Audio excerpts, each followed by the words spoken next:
د افغانستان نه راغلي هغه هنرمند دي چې د بدمرغه سکیورټي ادارو کراچۍ کې په غیر قانوني توګه میشته افغانیانو په لړ نیولي. سکیورټي ادارو دغه هنرمند نیولو پس پولیسو ته د غاړې کړي وو.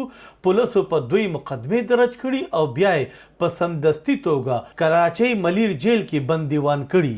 جیل نه رالیږلي وینا کې هنرمندو وینا وه چې نه خو خپل پردی په دې ښار کې لرو او نه را سره څه داسې اسباب شته چې پرې ځان راخوشې کړو. خپل د بچو د روټۍ په خاطر د افغانستان نه کراچۍ ته راغلي وو. کراچۍ کې هنري ټولنې چارواکو خبر نیوز ته وینا کړې چې هنرمند سخت د مشکلاتو سره مخ شوي دي او پولیسو پرې ریمانډ هم د عدالت نه اغستی. موږ چارواکو ته خواست کوو چې د هنرمندو سره دې لږه نرمي وکړی شي او د دوی په مشکلاتو کې دې هم کمې راوستې شي.